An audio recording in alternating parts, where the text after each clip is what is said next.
Tuba Billy here. Beautiful Tuesday morning. We got some trees and some open fields and some water. That's basically all we get here in South Georgia. So in my last video, we introduced relationship smarts, 13 lessons to a healthier, happier relationship. And we talked about our possible selves, who we can become, and really what characteristics, attributes that we want to develop. Today we're going to talk about maturity. What it means to be mature, some different aspects of maturity, what it really is. And we're talking about values. What do we value in life? So when I ask the students, what does it mean to be mature? I get answers usually like, to be grown, to be responsible, to get bigger. And that's part of maturity. To take responsibility for your actions. Yes, all very good answers. So I focus on 4 different areas of maturity. First one, of course, is physical. Physical maturity, it just happens. As your body changes and develops, it starts changing in different ways. It's this thing called puberty that everyone goes through. And it's according to everyone's own body time clock and kind of their environment. There's not much you can do to change that aspect of maturity. You're going to grow up. You're going to go through physical changes, period. No matter what. You can't stop it.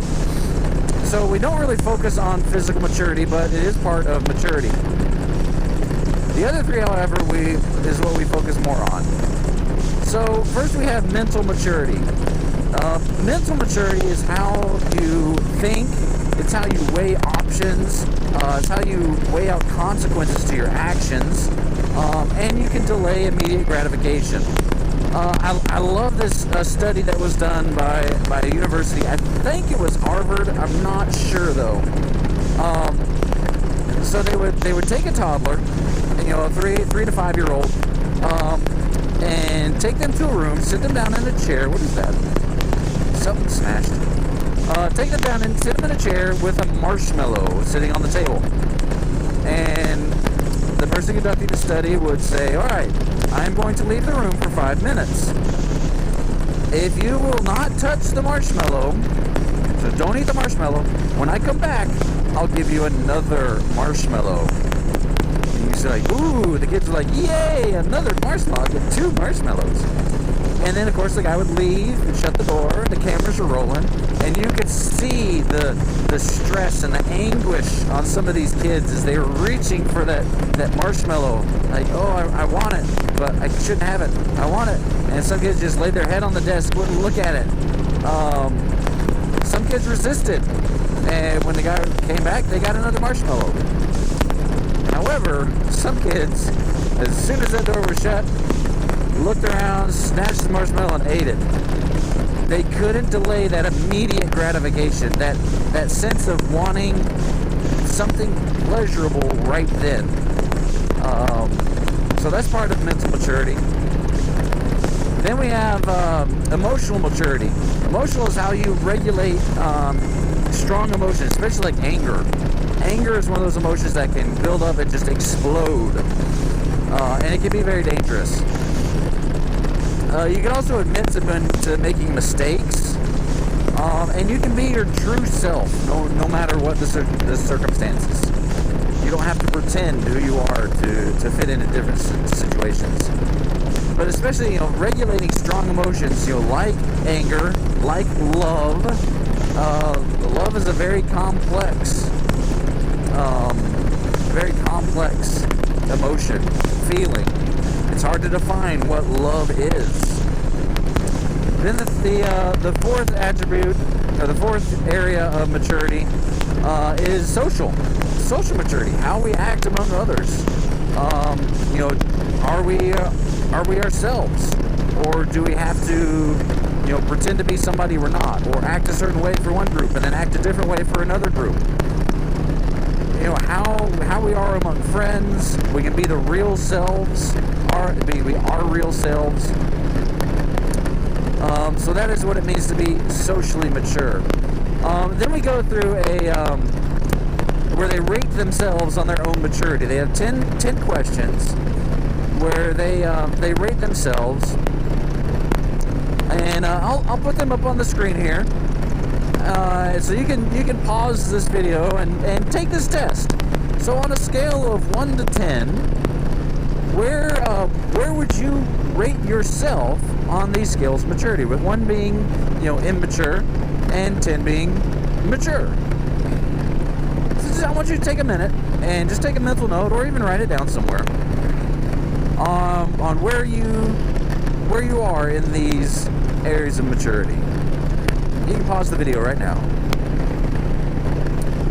Well, if you paused the video, great, thanks. If you didn't, well, whatever. you can keep going. So we'll then talk about values, what we value. I have a list of 24 different values,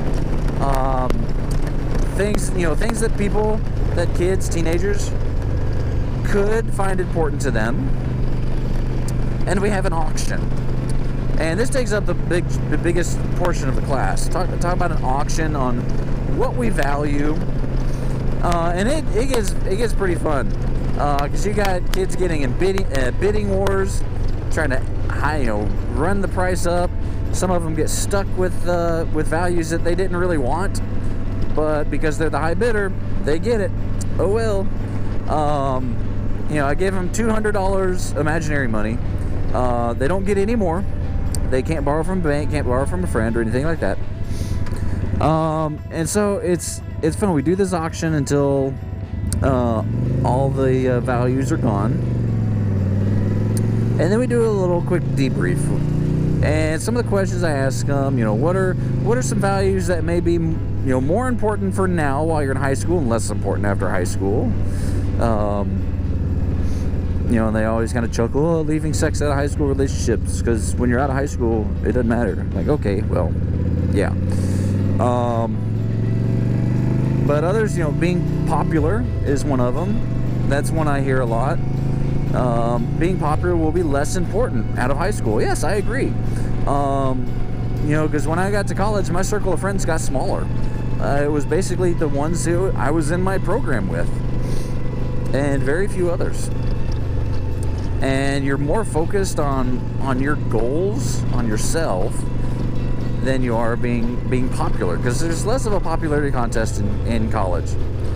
But then I also asked them, so how many of you, raise your hands if you won a value that was one of your top ones. So, sorry, back up. Before we do the auction, I have them select the top 3 or 4 that they say are the most important for them, personally. And their goal is to try to get those values. Of course, quickly they lose track of those goals when they get caught up in the excitement. So I'll ask them, how many of you actually won a value that was one of your top 3? And a few hands will go up. It's like, great. You put your money where your values are. Awesome. Then I ask, how many of you won or even bid on a value that wasn't one of your top 3? And there's always lots of hands. And I say, why? I asked them why. I said, well, I wanted something.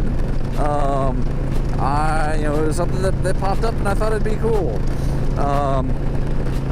Or a lot of times it's, I wanted to try to drive up the price and I got stuck with it. So, the moral of this activity is, I tell them, now I gave you a limited amount of money, and once that money was gone, you couldn't get any more. So your money can be, that was hairy. Your money can be related to time and energy. You're limited on the amount of time you have and the amount of energy that you have to devote to things. So if you say your focus and what is important to you is your education, going to college, but you hang out with a group of friends who are more focused on being well-liked and popular or being physically attractive, at the end of the day, you won't have enough time to really devote to what matters to you. And they're like, oh, okay. It kind of, hits home a little bit for them. So from there, we'll talk a little bit about assumptions and appearances. I'll have 3 pictures of teenagers in different scenarios, different situations, different pictures, and ask them, what are your assumptions on their appearances, the background, the way they're posed, and talk about those. And then we'll ask, what are, other than appearances, what matters to you? And they'll do an exercise where they'll talk about what characteristics they want in someone, in a friend, or in a significant relationship. So that's pretty much the end of lesson number 2. And it's fun to oh, that was weird. It's fun to really see these teenagers get involved and really kind of have an aha moment, which usually happens a little bit later on in these lessons. So join me next time as we continue in Relationship Smarts. Thank you for joining me. Be excellent to each other. Tuba Billy signing out.